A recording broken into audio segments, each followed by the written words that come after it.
Awesome.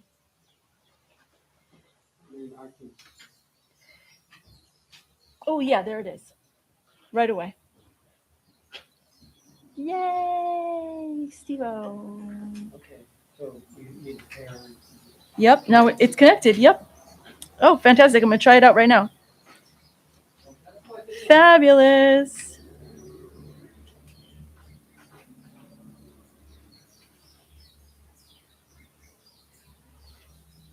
Solutions. Gotta love it. I know.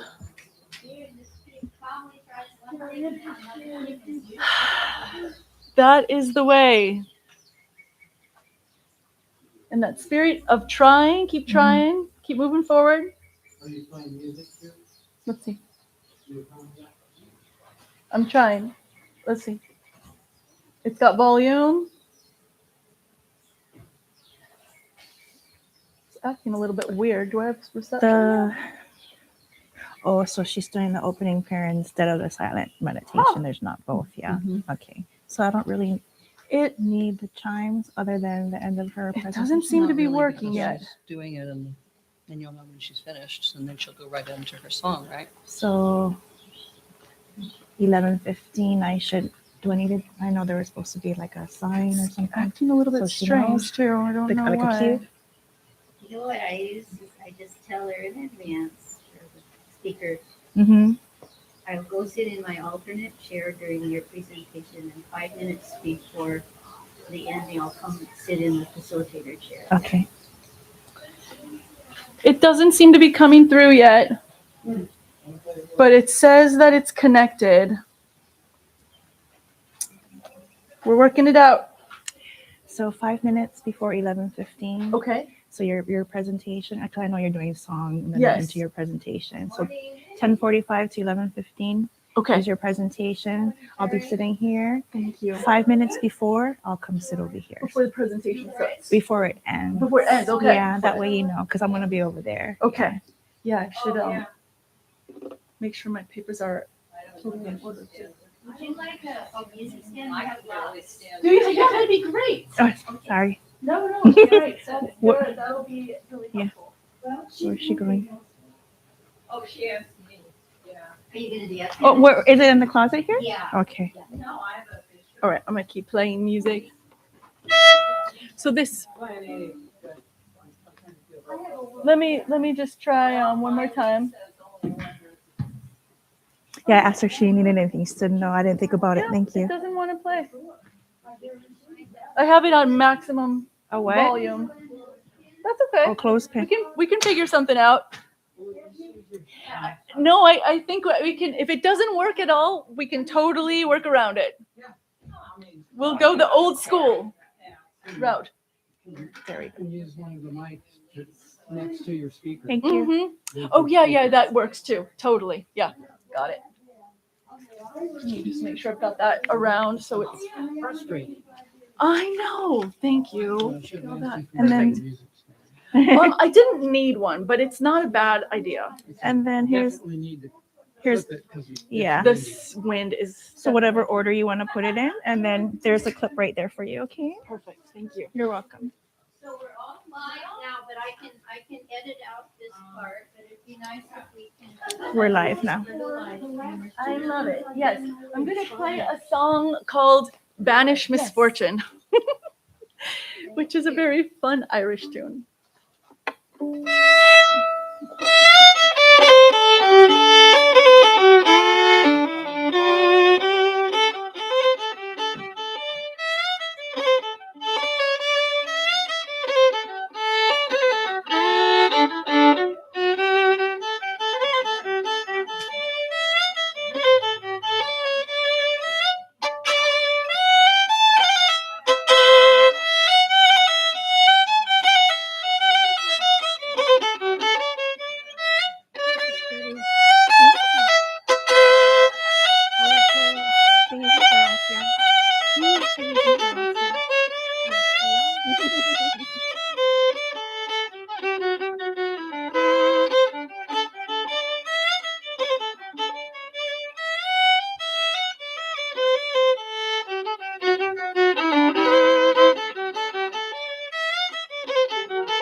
You want to read it this morning?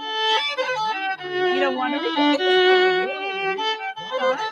Okay, I'll ask Dawn. Okay.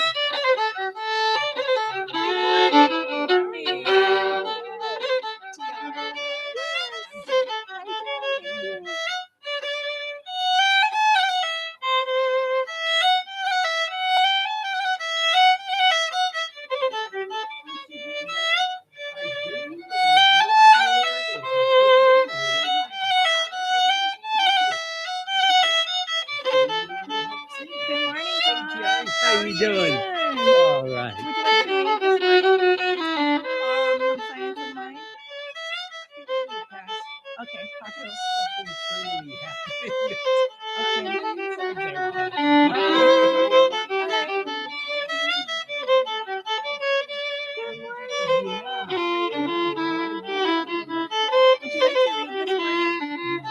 Yeah? Okay. I'll tell Pasha to give you the book. Thank you. Found a reader. I found a reader. She's gonna read. I forgot her name. Are you gonna get her the book? The Science of Mind? Oh, I got it. I didn't see it.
You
can do one more song because he's grabbing one more mic.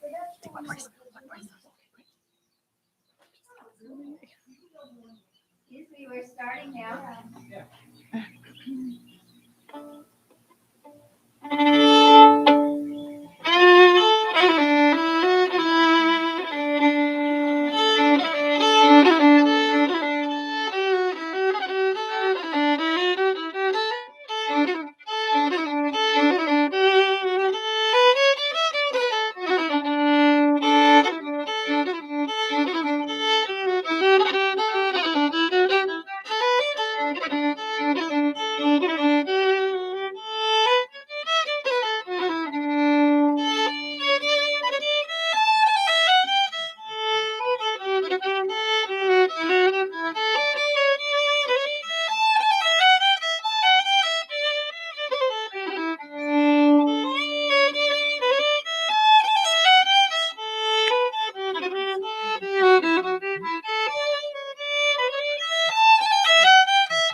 Mahalo. Thank you.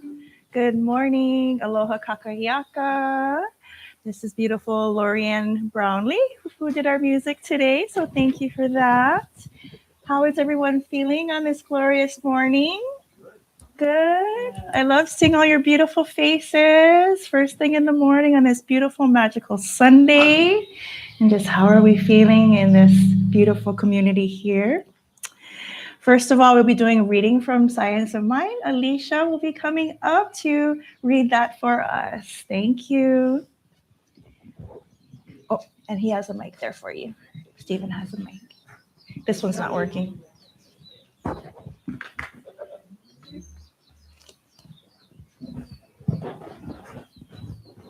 Backup battery went dead. It happens.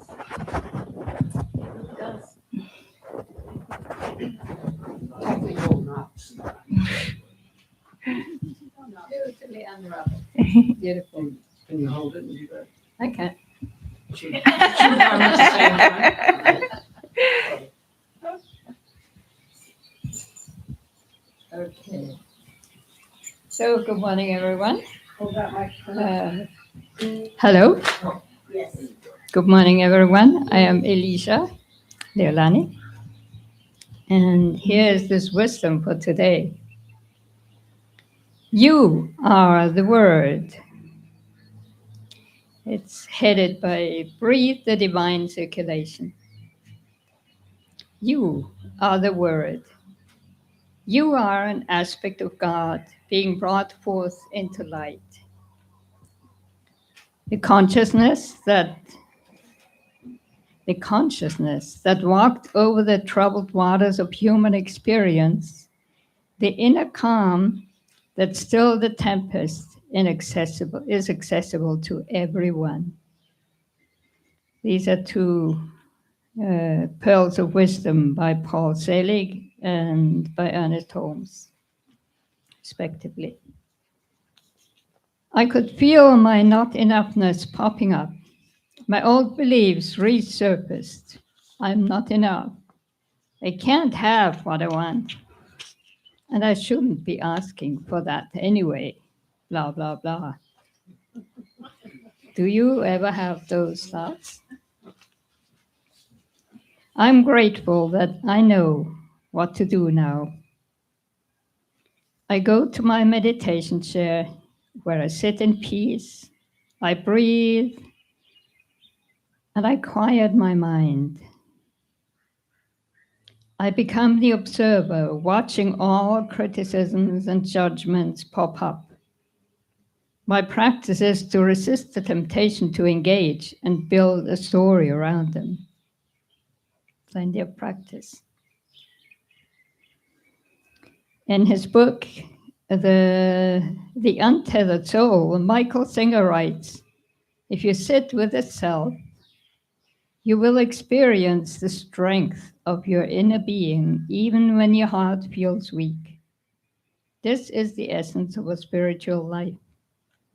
Once you learn that it's okay to feel inner disturbances and that they can no longer disturb your set of consciousness, you will be free. As I breathe in peace, I realize those thoughts have no power over me. The old programming, what if, I have to, I should, begin to quiet down and fade out. I bless them and let them go. My breath is the divine circulation of reception and release. Reception and release. In this constantly changing and shifting world, committing the time and discipline to do our practice can be challenging. But the more we practice, the more we see it as essential. It is.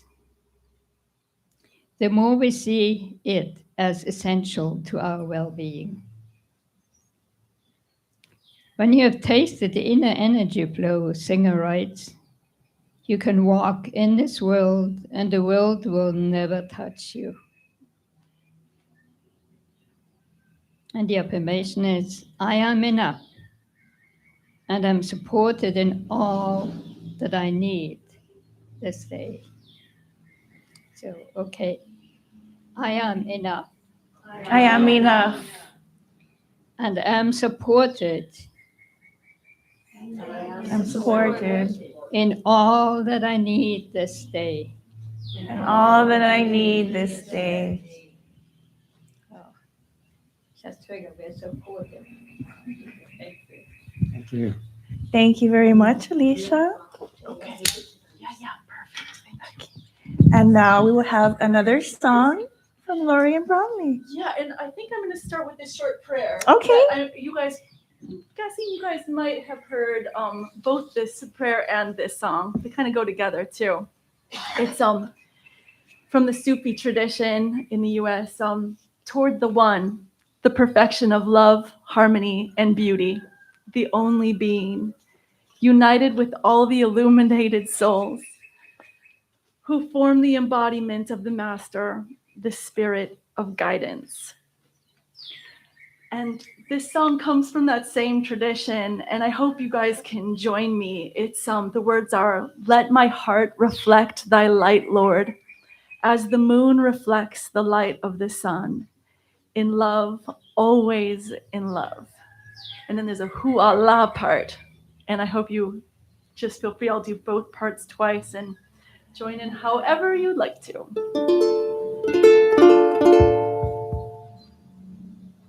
So it seemed to be. I think that's working. Let my heart reflect thy light, Lord, as the moon reflects the light of the sun. In love, always in love. Let my heart reflect thy light, Lord, as the moon reflects the light of the sun. In love, always in love. Hu halalo, halalo, halalo. Hu halalo, halalo, halalo. Let my heart reflect thy light, Lord, as the moon reflects the light of the sun. In love, always in love. Let my heart reflect thy light, Lord, as the moon reflects the light of the sun. In love, always in love. Ooh, halala, halala, halala. Ooh, halala, halala, halala.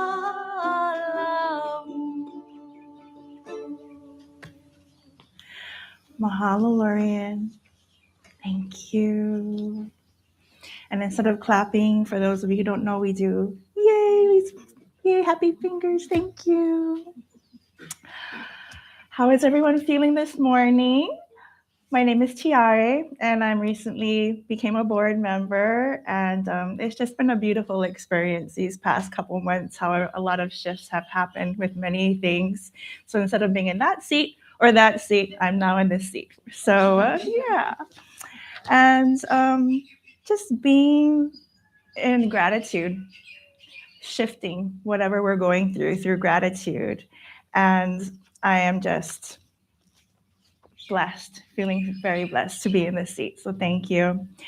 Welcome to New Thought Center.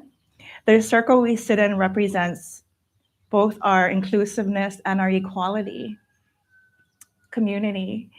We have no minister, so we take turns facilitating and we minister to each other. In addition to sharing our own spiritual insights, we invite teachers from all wisdom traditions around our wonderfully diverse planet. We invite and honor such variety in ourselves and in the world around us. We've come to understand that no single source has exclusivity as regards spiritual, truth, health, and joy, but that there is much to learn from many of these sources. By providing a loving, accepting, non-judgmental community, we create a sanctuary for this nourishment, development, and evolution of each individual's unique spiritual path. This not only furthers us individually, but by bringing our compassion, insight, and wisdom forward, benefits those around us, our fellow travelers, our spiritual community, our family and friends, neighbors, our dear Kailua Kona community, and around the world. We aim to treat each other and those around us as sparks of source, rays of light from Great Spirit, Christ consciousness souls, and Buddha. We gather here each Sunday morning to help us to affirm these views and to strengthen our capacity to love and be loved, So I thank each and every one of you for being here today in community, feeling the love, feeling the love. Okay. So this morning we have Lorien Brownlea. And Pasha, do you have her lay for her, please? Her. Is this, don't we do the miracles and stuff? Oh, I'm sorry. Okay. Again, this is my first time. So miracles and ordinaries. And just sharing any special miracles that happen, big or small, that has really shifted your life. Yes? All right. Come on.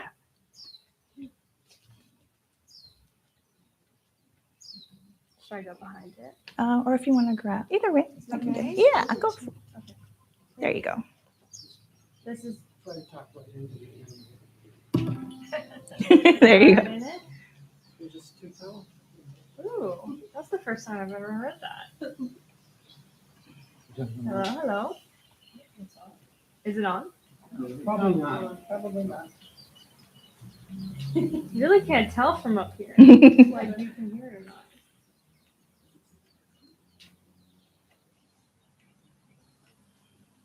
Am I? Oh, no, you can tell. You can definitely tell. This is not miracle ordinary. Actually, it is a miracle, I guess. Yeah. But this is my last time at New Thought. I'm leaving Island for good this week. I know. So I just wanted to say thank you to everyone that I've met. And Leah, you've been such a beautiful addition to my life. I'm going to cry. You guys are all wonderful, and you've enriched my life in so many ways. It's unimaginable. And I'll remember you guys for the rest of my life for sure. So thank you so much. I'm going back to Alaska for a few months just for the summer, and then who knows? I never know. I was thinking somewhere the Mediterranean is calling my name. Greece or South Spain. I don't know. We'll see where I end up at. Thank you for sharing, and thank you for joining us on your last Sunday before you head back. Would anyone else like to share any news, miracles, ordinaries with us today? All right, come on up, Anna.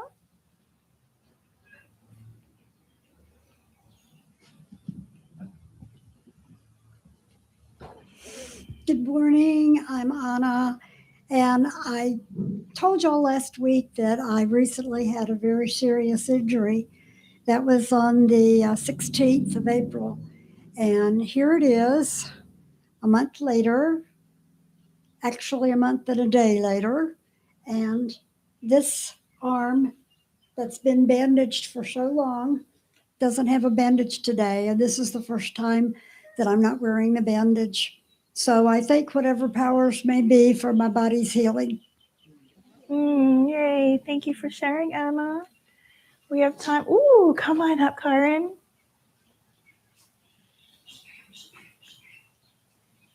It's the trick mic stand. It goes down gradually.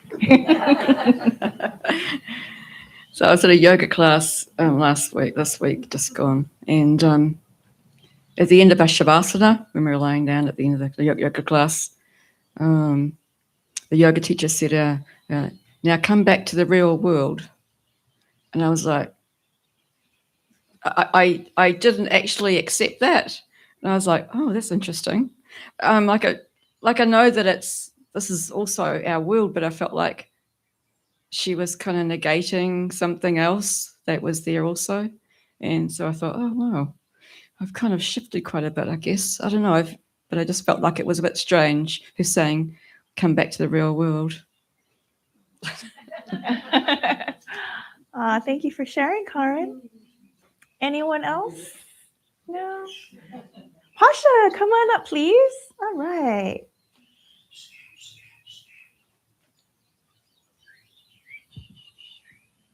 Hello.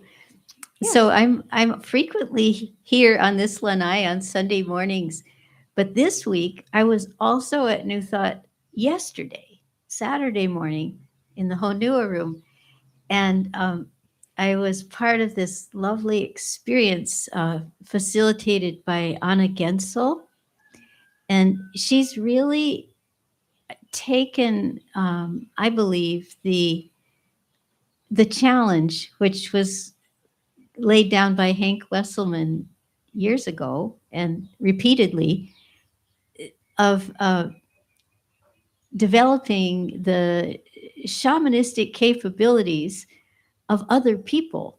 Like Hank did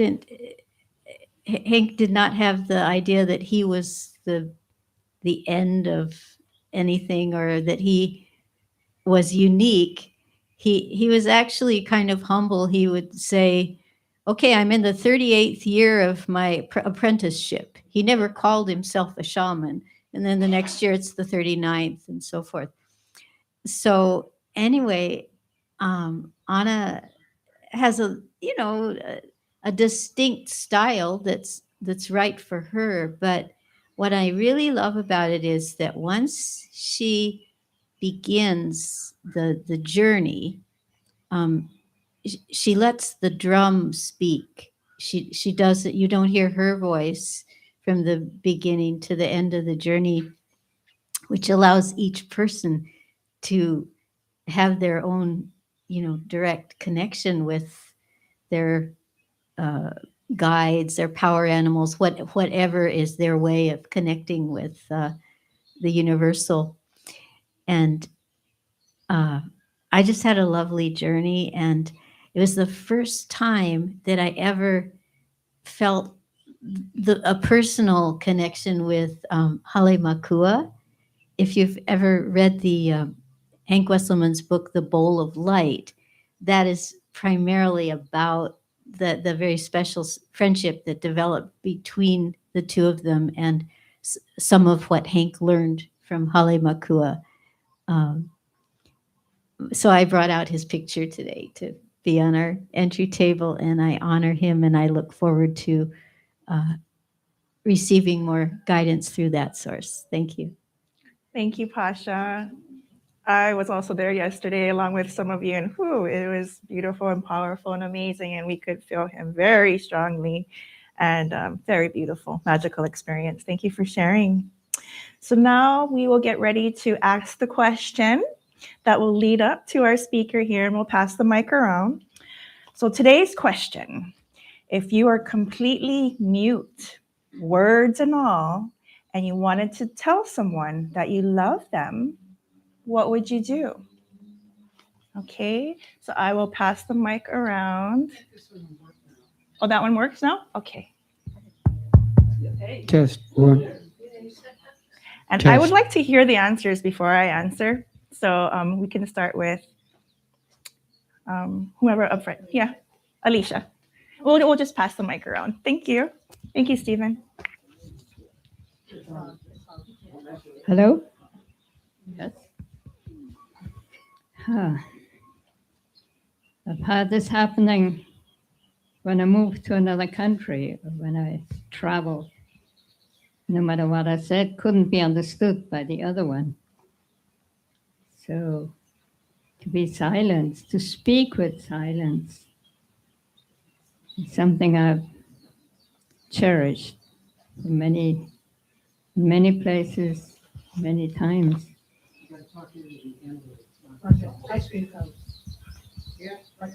Hello? Yeah.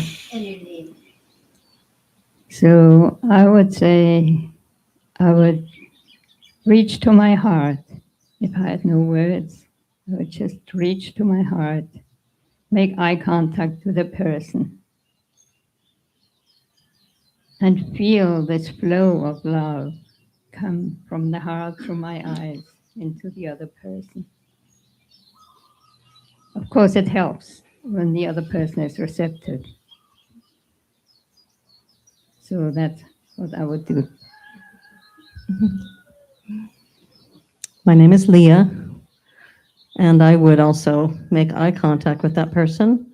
I would smile, and just like Alicia said, send energy from my heart to theirs.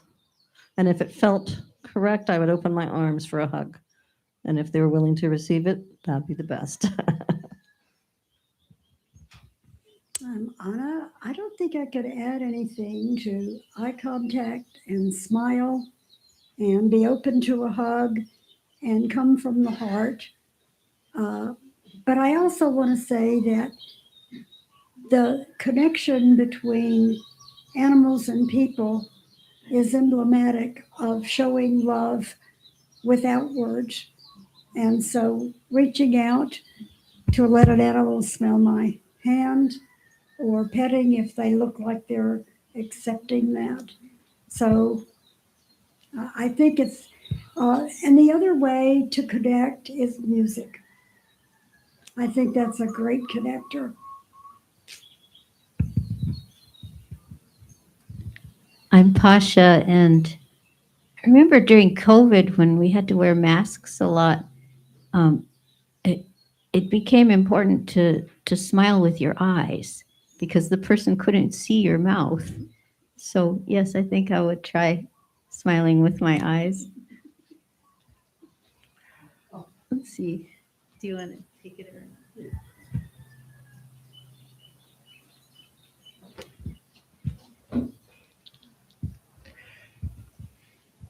I am Peace Eagle.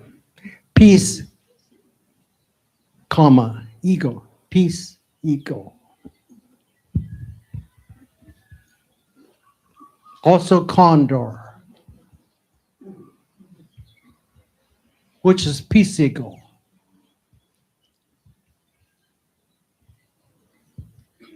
I would say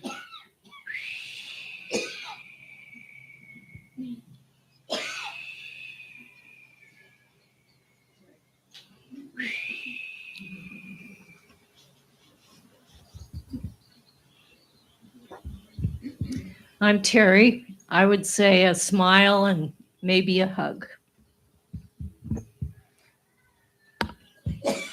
I'm Tatum, and obviously what you guys said as well, but I don't know why this is the first thing that came to my mind was like a penguin. I would find you a stone and I'd give it to you.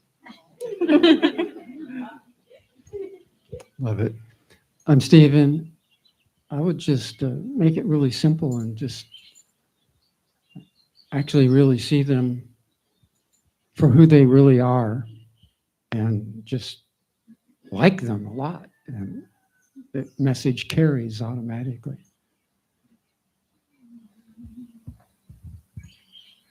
Hello, I'm Jan, and I would just look deeply into their eyes and try to get that message across. Good morning. My name is Reagan, and I guess I'll answer a little differently. We've all kind of approached it as if it was somebody we didn't know, and I'm going to approach it as somebody I know very well, and I would show them love through service and my actions. I'm Candy, and just holding space for the person.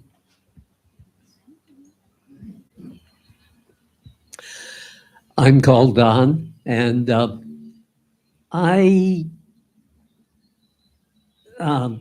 it would be through music. It'd have to be through music. I'd sing a song to the person, and it depends on who it is and what the relationship was. But I would be singing a song. I remember my mom, she'd be singing all the time, and silly little things sometimes, but they always expressed love. And yeah, that's the vocal language that I use. I'm Karen, and I think holding space, definitely. Also service, doing things for people, and just also relaxing my ego a bit and kind of just seeing that other person as another spirit, just like me. I'm just trying to do their best in life, and that we're all just, we all suffer, we all love, we're all just trying to get through. Yeah.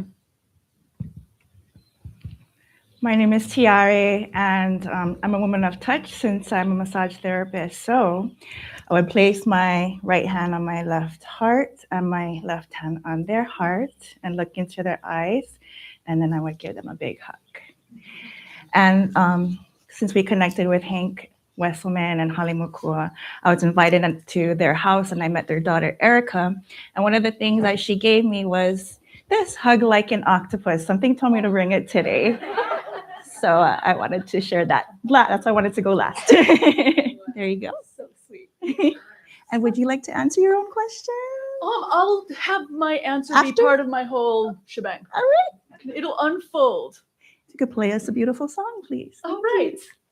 So I was thinking, I think this is kind of a short meditation and song time at this point, and we're both kind of new. So how does this exactly work? So, feel free to guide, or like if the timing is a little off or anything. But my idea was, so I'm sure you guys have heard about how humming is such a powerful, like vagus nerve reset, resonation. And I know, likely we've all hummed before, and I just want to invite myself and invite you to invite yourself to see if you can resonate, radiate this humming in a little bit, 2%, 5%. See if it can reach some areas you haven't found before in your humming. And I'm going to play my violin along with the humming. So let's see if I can get this accompaniment for us of a tamburo. Let's see.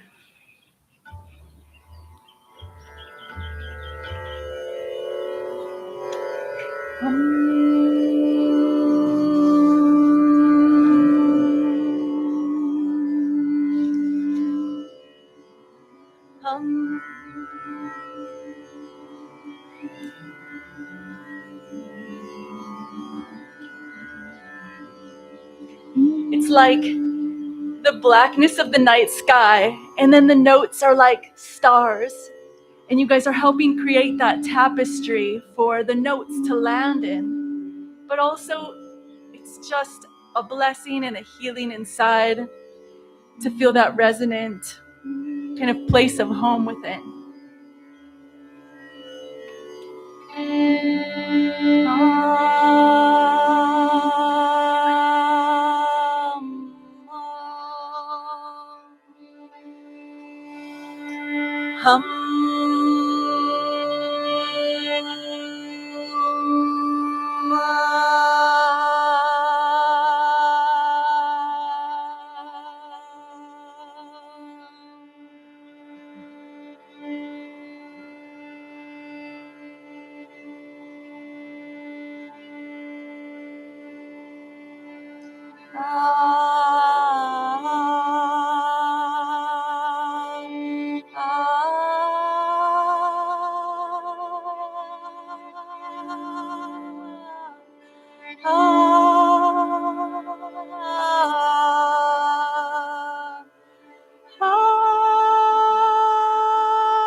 kind of like when you have a drishti and you're focusing on a single point.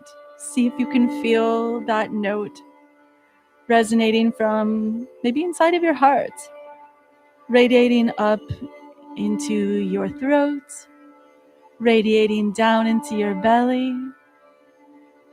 See if you can just surrender a little bit more.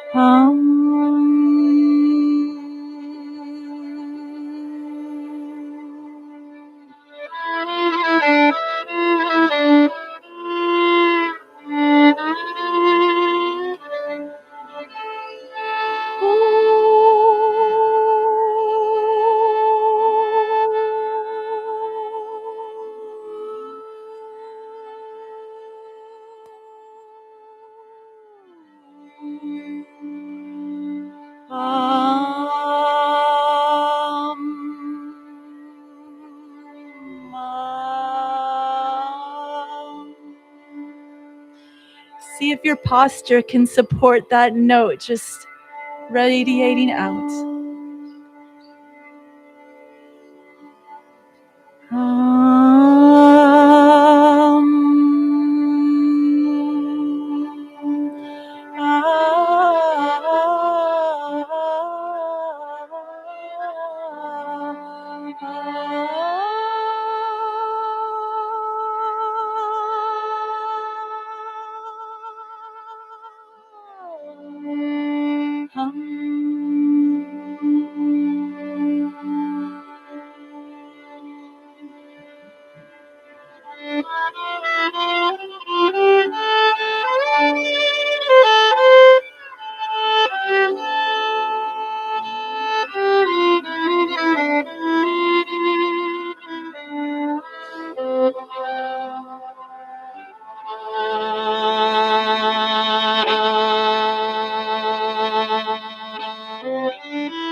Whew, what a beautiful portal we just opened. The magic and the beauty of the elementals, the angels, our ancestors, spirit guides.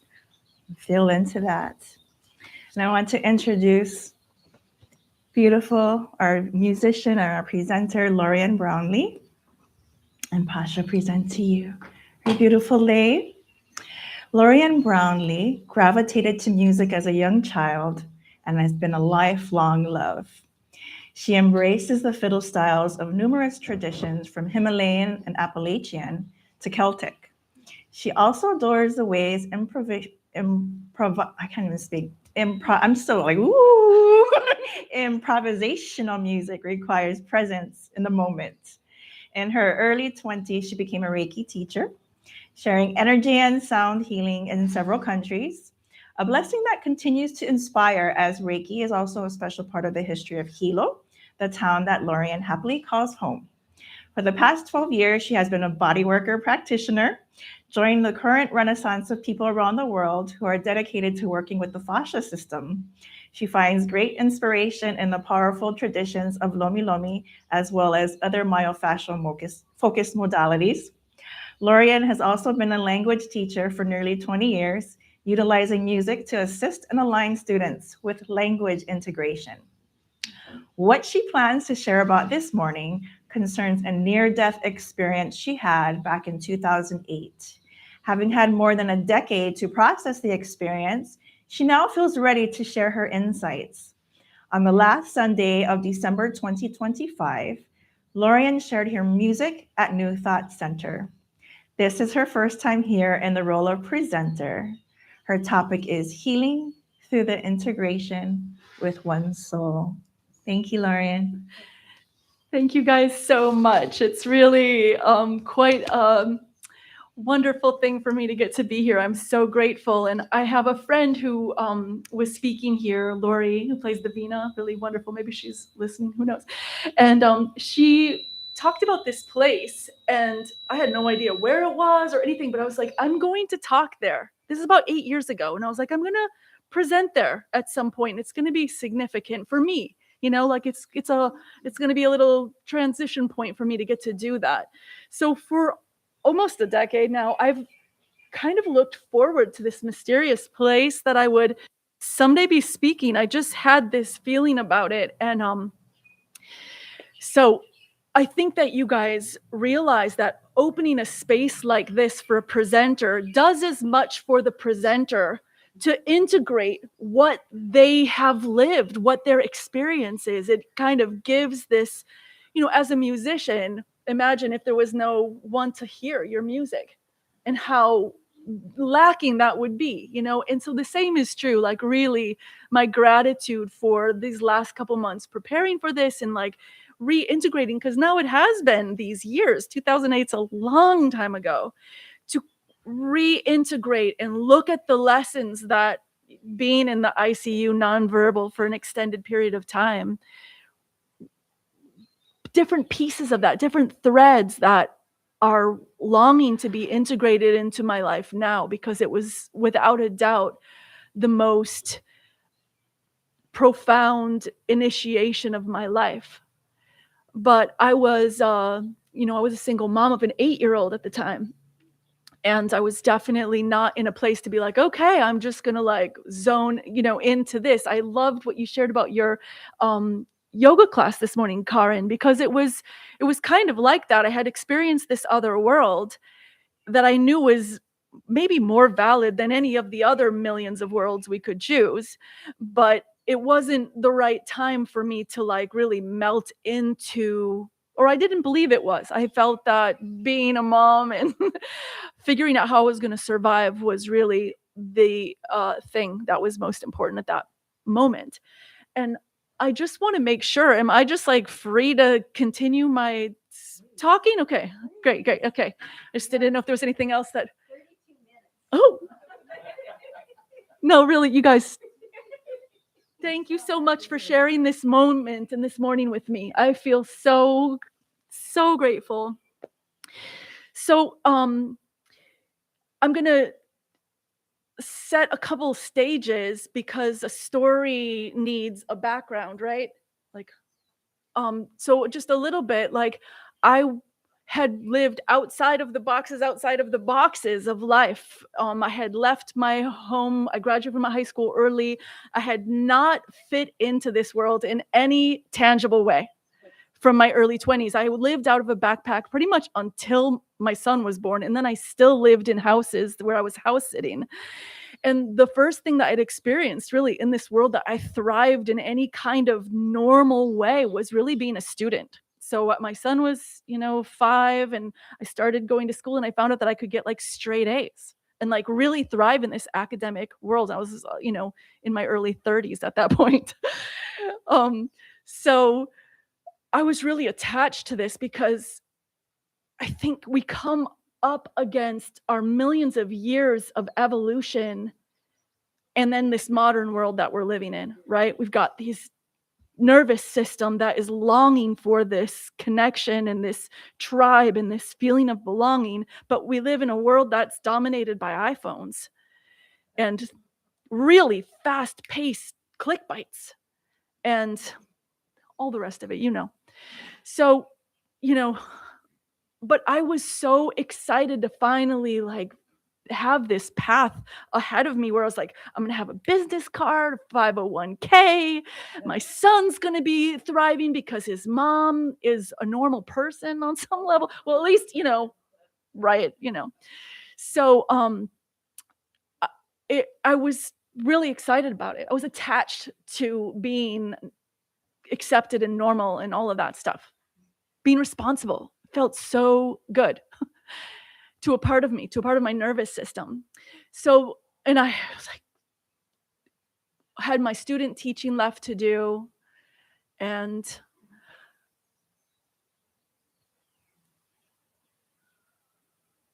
it was so strange. I drove myself to a clinic because my neighbor's a hypochondriac. That's why I went in, because she was like, oh, and I was like, I'm going to go to the clinic so I can call her back and tell her I'm fine. Because I did feel like I was having a little bit of a flu. And I did have a little bit of, normal pressure kind of feeling.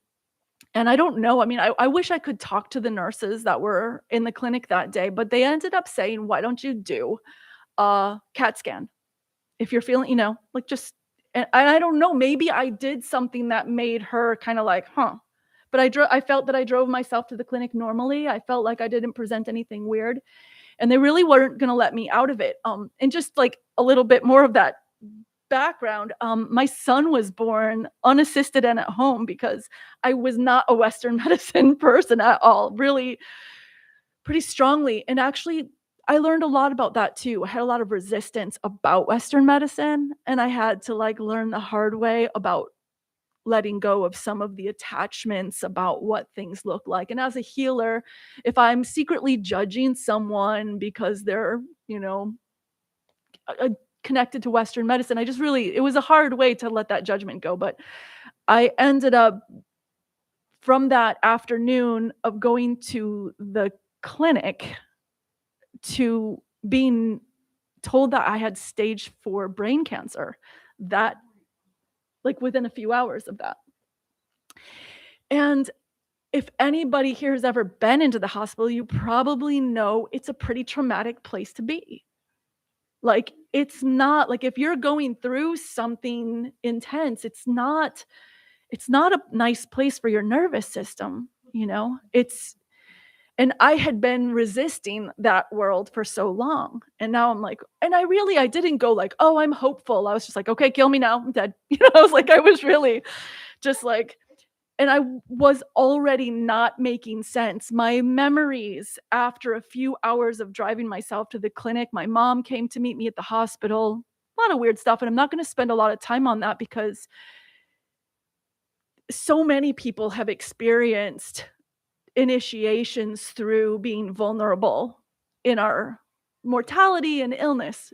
That's something that most of us share. And that isn't at all the most important part of why I want to be sitting here right now. But it was intense and it was traumatic and it was what the hell? So it's murky. I don't have a clear cut, this happened, that happened of that first evening that I was in the ICU, but there was a lot of problems. And I, wow, just what a place to land.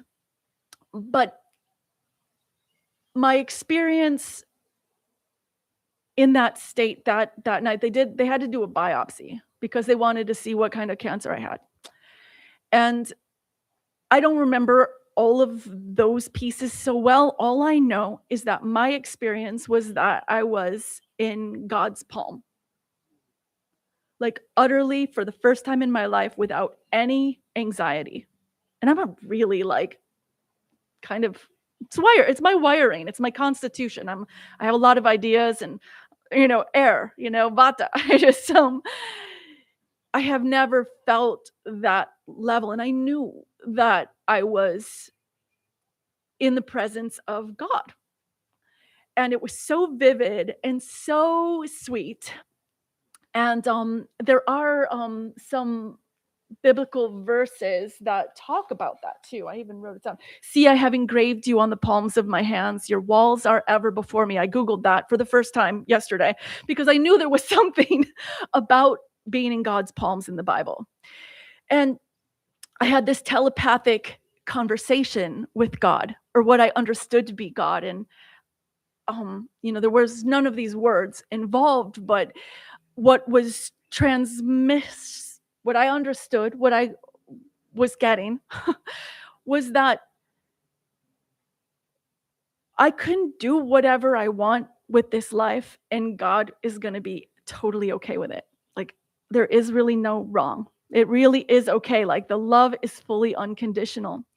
But my soul might have some agendas, and I might have some really strong feelings about what I want to do in this life. And having a 401k and a business card isn't really the number one priority at all of that. So, I'm on the brink of like being a normal person and having a normal job, and I have this experience. And so I can say even since then, I mean, just it stands out in my life as this moment of, it wasn't like there was peace. It was just an absence of anxiety. And I don't know if we can, like, as a collective, like, the definition of a church is when 2 or more people are gathered. Like, I'm inviting just like that awareness. Like, can I, in the knowing that I am being held, can I embody that? Because in that time when I was in the intensive care unit, there was a lot of really amazing experiences that happened in a nonverbal place. Like, I had a whole mind, a whole brain that was capable of doing things that I'm not able to do in a normal setting of my mind. And I'm going outside of what is even verbalizable, right? Because all of these things happened in a very multi-dimensional way. One of the things that I was experiencing in that space was that I could hear every unresolved wound in every syllable that I heard people speak. Which sounds intense, but I felt so whole, so clear in myself that I was just observing it. I was, at that point, kind of believed to probably never come back around. And maybe I haven't. I'm not sure. Anyway, but it was looking severe, from what I understand, and they were getting ready to start doing speech therapy and stuff like that. But I have heard that, or I guess scientists have understood that, our brain takes up about 2% of our whole weight, right? 2%, but it takes 20% of the energy of our living moment to moment experience. That seems a little bit, it's an interest. It's a high demand energy suck, like, and this process of turning every thought, every feeling into these boxes of words and phrases, that takes a lot of energy. I can't have a single pain without translating it into these words. There's a whole lot going on there.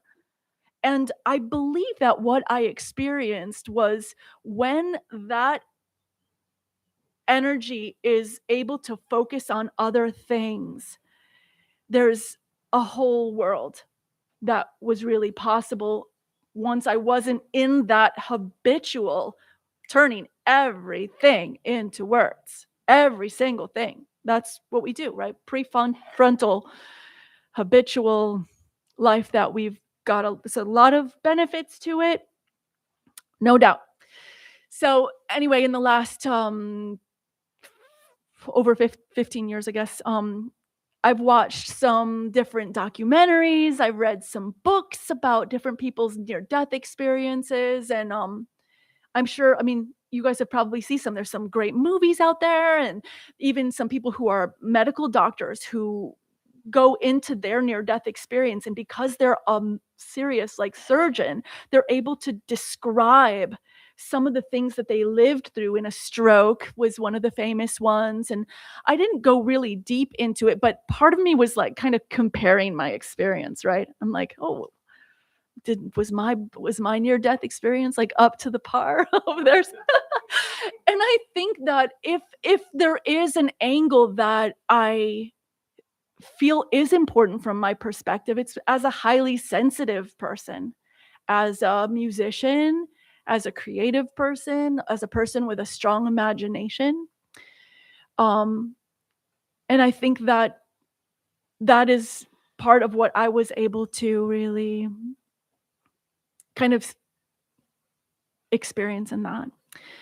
So I wonder if you guys have ever been in a meditation or in a yoga class where they describe is it called nadi yoga, when they describe like, okay, feel your hair on your head, can you feel it growing, can you just feel, or can you feel, or just can you feel your eyes, the weight of your eyelids when you close them for a moment, can you feel the air coming into your nose as you take a deep breath, and just be with that for a moment.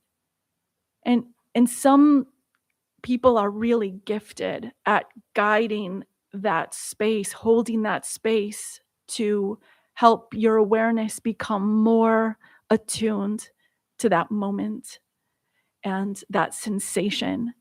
And I feel when that happens, as simple as it is, as ancient as that practice is, that is in no small way an invitation for the soul to like, oh, wow, there's room for me.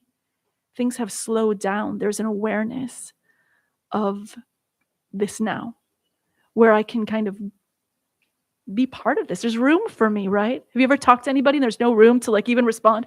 Maybe we're like that sometimes. And our soul's like, whoa, there's some room. I can fit into this space. And certainly when I was in the intensive care unit, and I believe because I'd had that really incredible transmission initiation, where I was in God's palms, I wasn't just like in a normal place. I was like, this is something special. Like something is happening. It started off with that. The first night that I was in the hospital, I was in God's palms. It kind of set a tone for me to lean into the experience with some pretty profound faith in what was going on. So one of the things that I was able to do during that time was similar to that same thing. It's so simple. Like you can put your awareness into your right toe. You can just think right toe, and your presence is there, right? You can be there, the bottoms of your feet. You can send your energy there. But I was so whole in my mind at that point, having abandoned words forcibly. And like when you're tasting something beautiful or delicious and you want to taste it even more, and you close your eyes and the senses are more attuned to that taste, it's like that times maybe 100 or 10 or something, it's like this one sense has now gone down, and so these other senses are now more aware. It's pretty simple. And I found that I could leave my body while I was awake and travel astrally, which is not something I can do today, but in that time, in that space, without words, I was able to begin this incredible experience of leaving my body to experience astral planes. And the first time I did it, I felt that I was very close to Earth. I saw innumerable beings that were connected to this place, maybe endangered species, kind of elemental kingdoms. it just, the diversity of life form that was connected to Earth, but not yet or even still part of this physical world, were all right there. And, it's not like me, I didn't sign up to be like poster child for fairy realms, but I'll take it, I'll take it. It is strange for me to look back on it. I'm firmly in this world of using my 20% of my brain and, pretty wordy gal these days. But I feel that now that my life is much less in a survival mode, that I want to reintegrate some of the capacity that I was able to do when I was in that whole place. So the first day that I was able to leave my body, just awake, I wasn't on anything. So they found out I didn't have stage 4 brain cancer. It was an infection that had crossed the blood-brain barrier. And the surgeon told me that it was more rare than being struck by lightning twice in the same day.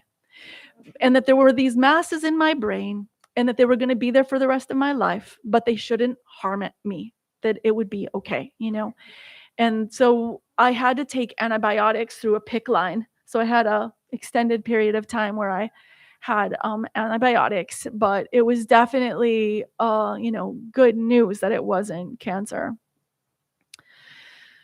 But, I felt, other than being nonverbal, my only medication was antibiotics.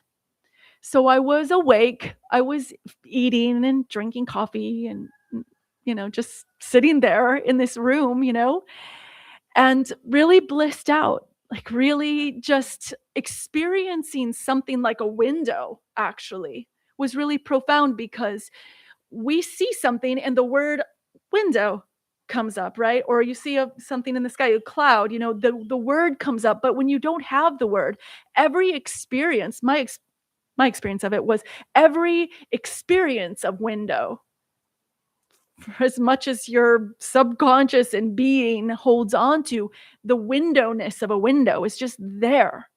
And I'm not giving it justice, but interacting with life, interfacing with just the isness of a window without needing the words was really exceptional. I felt not in a hurry to get out of the hospital in general. I did ask for my college textbooks. It was in the middle of a semester of college. I was in like level 400 class. I was becoming a French teacher, and I had my music degree too. And so I did ask for my textbooks, even though I couldn't read and write or speak at that point, but I wanted to like look at them. And so I got a little better at this astral traveling thing. I was like able to go into like a little bit more cosmic sort of feeling, further from Earth feeling. And I'm not saying any of this like this is the truth. Like this has got to be now, all those beings, those were real, or it really doesn't matter. This was my experience. This was my experience. And the last time before I was, left the hospital and started going back to college, actually right away, even before I could speak and read and write, I was sitting in my seat in school. I was pretty far from Earth, and the beings who I was around were really exceptionally happy to see me.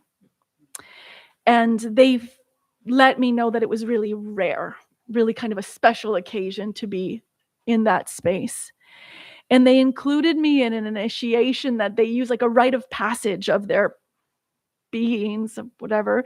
And they had kind of a multidimensional treasure chest of sorts. And as a rite of passage in their world, you can choose any of these beautiful cosmic gifts, like 50-foot wingspan that can get you across, like the speed of light to another galactic sphere or something, like that's all this wild stuff. And they said to me, but underneath all of that is this small thing that doesn't look very exciting, but it is the ability to feel like you're completely at home anytime that you want to. And they were like, you really need that. Or like that, or not even just that you really need that, but like that even for people who don't need that is like as good as any wingspan and as good as some sonic, vocal, angelic choir, I don't know, thing. So that's what I remember from that. That's really what I remember from that. And I don't feel like I was necessarily able to take something on and then I was changed forever. Like, no, it was a moment in time that was like a cornerstone for me to build and continue to revisit in my spiritual life. But I don't know if you guys have had the experience where you like learn a lesson, you see it so clearly, but it doesn't mean you're not going to learn it 75,000 more times, So it's like that, very humbling and beautiful. So I mostly it was the most broken I've ever been. It was a traumatic experience, and it was the most whole. It was the most bliss. It was the most connected that I had ever been. And I think a lot about how every syllable that people spoke held all of this information, and how the cells in our body are feeling the information in every word we speak. And we're transmitting a whole lot of information every time we speak, internally or externally. And it's a real reminder for me to really choose wisely how I speak and even how I speak to myself inside. And not only what comes out of my mouth, but what goes into my mouth, because food is definitely my favorite drug. And, I got out of the hospital, had an 8-year-old at the time. I was a single mom, and I sat back in my desk. They did have a speech therapist who I worked with like once, and things were tumbling back. Like it wasn't a process. It was like a brr. I didn't even miss that semester of school. And it was not easy. It's not like, woo, it was like, I can do this. I couldn't drive yet, but I could get to class and I could sit there. I'd been a student for a while. I'd been a straight A student. And so they were like, okay, whatever you can do. They knew I was a hard worker. And yeah, it was really, really intense. I talked to my son about how that changed his life. I had, a machine that, I had to wheel around with antibiotics for 6 weeks after that. And it was definitely life-changing. And I think I was a hypersensitive person, or very highly sensitive is the right, not hypersensitive, highly sensitive. I think I was a very sensitive person before that, and definitely increased that. I was kind of struggling to find my bearings for a while, and I think I have like about 6 or 7 more minutes. Is that right? I just want to be aware.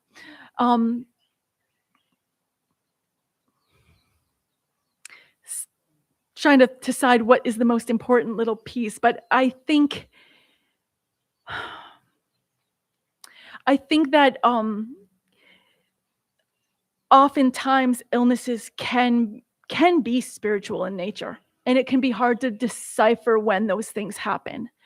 I think that this happened to me for a reason, And I'm still like right now, this chapter that's starting right at this moment, moving forward, like this could be the time that I integrate the lessons from that experience more than I was ever able to before. I'm never really thrived as a teacher after that. I had some powerful experiences. I learned a lot, but energetically being in an institution just really felt like damaging and something I couldn't really sustainably do, even when I really wanted to. So I had some hard lessons of trying and not being able to.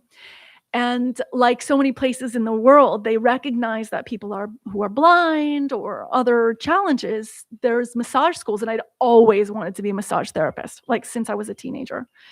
So I ended up getting to, I came back to Hawaii because I was going to school in Wisconsin at the time, is where that happened. Appleton, Wisconsin was where I was in a hospital.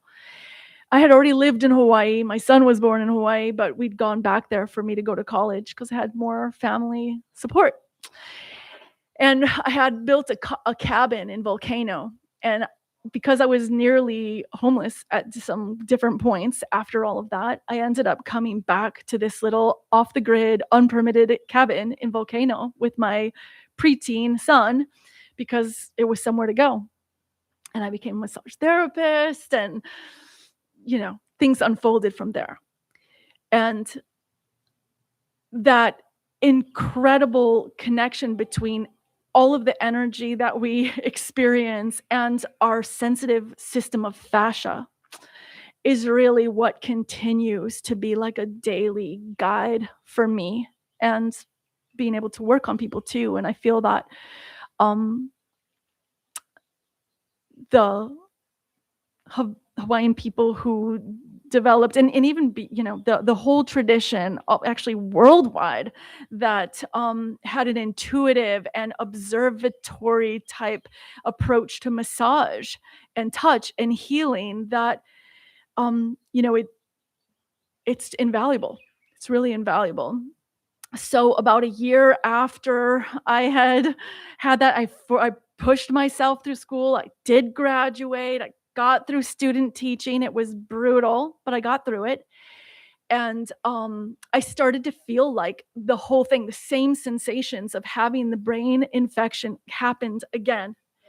And I was pretty PTSD, medical PTSD, like going into a clinic or something. I was like, I still have a little bit of that, but it was strong at that point. This is year afterwards. And I was like, well, I can't really put myself there if I don't absolutely have to. And I just told my son I was going to go meditate. I didn't know if it was going to be days or what, but I just knew that I needed to sit.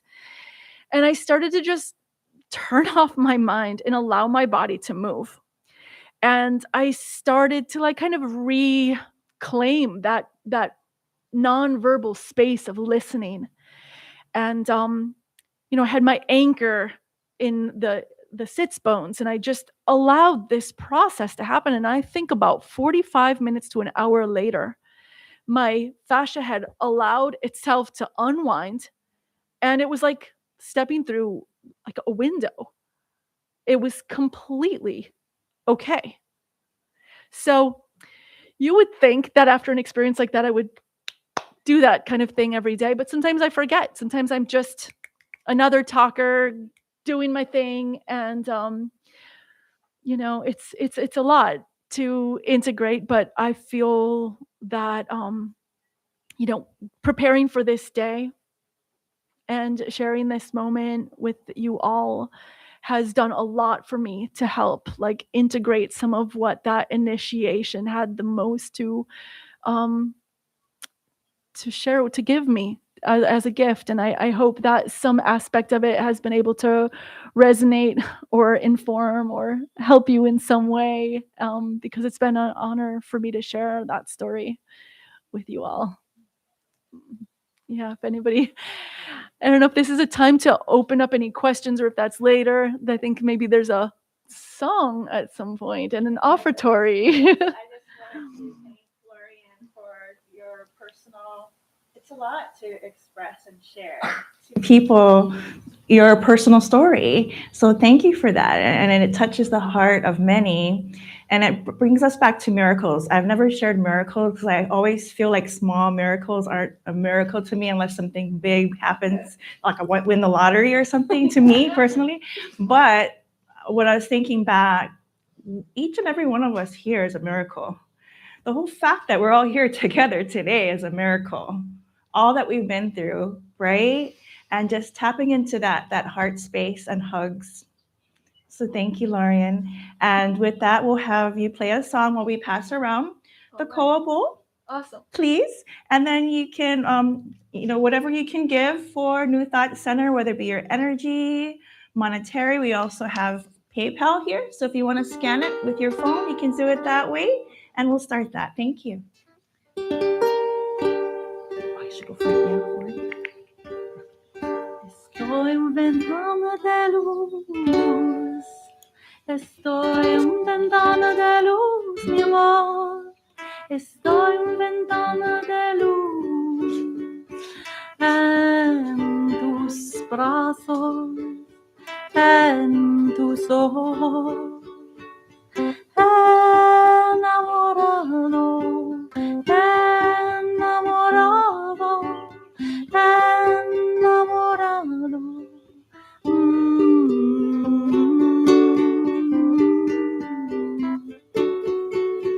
Estoy en ventana de luz, estoy en ventana de luz, mi amor. Estoy en ventana de luz, en tus brazos, en tus ojos.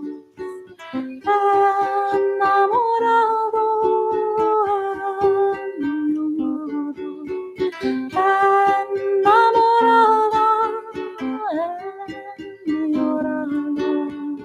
La la la la la la. La la la la la la la. Da da da da da. Da da da da.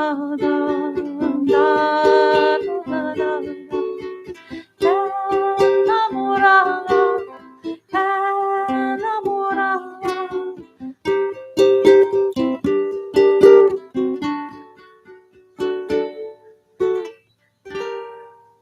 I wrote that for you guys last night. Oh, extra special. Well, it's My something. It's like we were like, we're new to this, right? So I'm new to this. But the words are, Estoy una ventana de luz. I'm a window of light in your eyes, in your arms, God. Estoy una estrella de oro. Una estrella de oro. I'm a star of gold in your sky, en tu cielo, en tu cielo. Enamorada, in love. And ven, ven, ven, mi alma mia, come, come, come, my soul. And it's kind of a love song to our soul, just like remembering to invite, remembering to allow our souls to know that we want unification and total oneness with all that we are in our spirit and in our hearts. And one little last thing about I had those masses that they told me that I would live with, and they were going to do CAT scans like once a year or so. And when they did the first CAT scan, there was no sign of anything ever having happened. So that was definitely my miracle. So I don't have to do the CAT scans once a year. And they didn't really want to deal with me. They weren't like, oh, you're curious. This is curious. They were like, the door's that way. If we never see you again, that's better for us. I was like, perfect. Me too. Beautiful. Thank you. I love that song. Beautiful for sharing. Now, with any announcements, how can we get a hold of you? Anything going on for you? Well, I really love this sense that when we pick up a lineage, like for me, I play traditional fiddle music and Nepalese music and Lomi Lomi. It's a tradition that we like carry with honor, like, oh, and you can, there's only 24 hours in a day. How many traditions can we really do justice, right? But Reiki, I feel is one tradition within the whole world of hands-on healing. And I want to continue my journey of sharing that and sharing that in a group. So if you guys would ever like, whether it's somebody else who was the presenter, or if you would like a presentation on the history of Reiki, I would love to do that. And if people feel drawn to doing like group Reiki energy circles in the afternoon, or a free introduction to Reiki kind of thing. And Reiki is the woman, Mrs. Takada, who brought Reiki to Hilo, her niece really had to do a lot of healing because Reiki became like this octopus of all these arms becoming all of these things, right? But she had to really release that to all that it could become. And really, it's just one of so many different things. And she really did some healing about accepting all of the different versions that it came through. But for me, there's a real simple, clear foundation that is there, and it's part of the tradition of this Aina, and I love that. So I would love to share something like that, or some sacred music. Those two things are in my heart, and conversations about fascia. If people here have more interest in like what I've learned about that world, or if you want to come see the farm that I'm not keeping up with in Hilo, come visit. And how can people get in touch with you, Lorien? That's a great question. Okay. I have to find some way to make myself easily accessible. I can send out a YouTube of my music, and maybe there's a place where people can find that. But I don't have. It's under Lorien Brownlea on YouTube, so you can definitely find me there and shoot me a message. And it's a pretty humble little space, but it's mine. Lorien, we are on the same island. Is there anything you're already planning to do that somebody could just come to it? Yeah, I'm planning and doing a lot. I need to find a place where it's organized. So if there is a spot where I can maybe send a message, because right now I'm performing for kirtans. I have a regular massage practice, but it's all like, I've never done any advertising. I don't have my own website. I'm like, it's like 1876 in here. Like but this is part of it. Maybe as I integrate more of what I experienced as a nonverbal person, I also integrate more of what it means to be alive in 2026 and get my stuff together and have an easier place to contact and get a little more organized about that. I have a circle of massage clients who've all found me through each other, and it's just like that. It's a pretty small, but like I said, I have a farm that I'm overwhelmed with. So if there's anything, keep me in your prayers. It's me in the weeds out there doing our dance. But yeah, I'm really excited to get to be more findable. We know this afternoon you're going to Kapoho to play. Yeah. Do you have time for lunch after? I think I will. I'm going to have to keep it on the short side because I'll have that long drive. But if anybody is next up door for at Ono Home Kitchen, can I see a show of hands if anyone's interested in going to lunch? Okay. A few? Okay. Good. All right. Thank you. Announcements coming up at New Thought Center. Sunday services, 10 a.m. in person at the center and live video on YouTube. So if you're out sick or you're not able to come, please join us on YouTube, or you can watch the replay after. Free childcare reserved by Friday, please. Next 3 Sundays, May 24th, Annapurna Sarada, Eternal Principles and the Parables of Sri Ramakrishna, with music by Ola Sangels. On May 31st, Kumukiala Ching. Yeah, I finally get to meet him.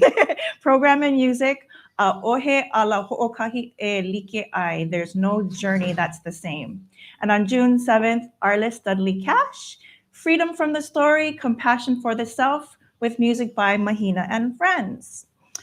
Weekly classes, Mondays, 4:30 to 5:30, Jinan Wang, Tai Chi, and Qigong, all levels, $15 per class. And our monthly events, Crystal Bowl Meditation, second Sunday, 9 to 9:30 a.m. Next one is June 14th. End of the month potluck, 4th or 5th Sunday. The next one is May 31st. Special event workshop, Sunday, June 28th, Laura Reed, Your Story Matters, Unleash the Power of Your Voice. 1 to 3:30, Honua Room. Suggested donation, $20. And invitations, if you have time for talent or skills to share, please consider volunteering for website design, our lay ministry, carpentry, painting. Please sign up over there on the table. Submit prayer requests to New Thought Prayer Ministry, written requests in the wooden Honu box on Sundays, email requests at all other times. And then all who have not signed the guest book, even if you're not coming back, maybe you will in the future, and we would love to stay in touch with you. Or you can sign up at newthoughtcenterofhawaii.com. And we do have a few minutes. I brought the Book of Light, and I knew Hale Makua, Pono, being in alignment. Pono is a word that I actually came up with yesterday when we were in our shamanic journey. So I'm just going to read a little something that came through, because I felt something coming through from Hale Makua. So the word Pono is a multifaceted Hawaiian concept commonly translated as righteousness, goodness, or a state of true alignment, balance, and harmony within oneself and with one's surroundings. In Hale Makua's teachings, the Bowl of Light, 3 sacred vows that he designed to bring practitioners into a state of pono. Love all that you see with humility, live all that you feel with reverence, know all that you possess with discipline. By embracing these core principles, my hair is standing up. By embracing these core principles, one honors their ancestors, kupuna, the land, aina, and walks in harmonious alignment with the divine, therefore being pono. Mahalo. Any other shares for today? Mahalo keakua. Mahalo ena aumakua, mahalo ena kupuna. Thank you so much to Creator, Divine Source, Mother Earth, gods and goddesses, angels, archangels, our family from the stars, the elementals, our spirit guides, our animal guides, all of you, each and every one of you, in your hand in creating this beautiful moment today on this Sunday, and just appreciating all of you in gratitude. Mahalo, mahalo, mahalo. Amen. Mahalo nui. With that, we'll sing our closing song, Hawaii Aloha.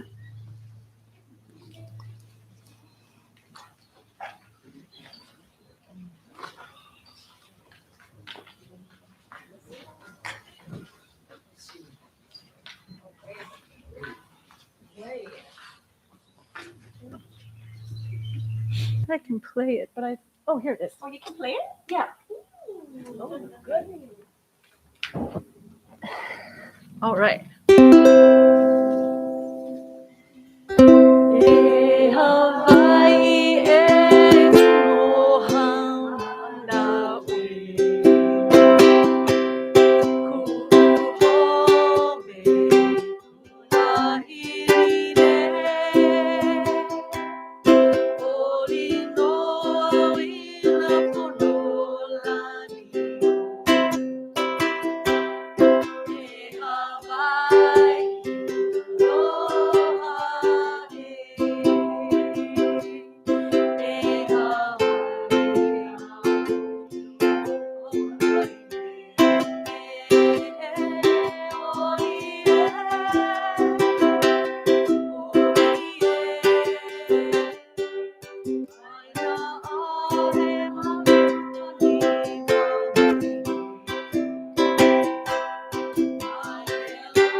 What is that thing? You got it.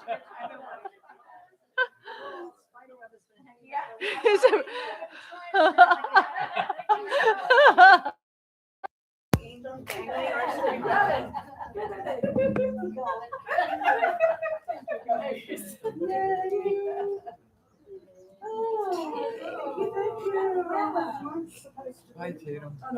Will you come back? Let's see. Maybe one day. And it's funny, I can't even remember how to end it. I think I don't want to end it.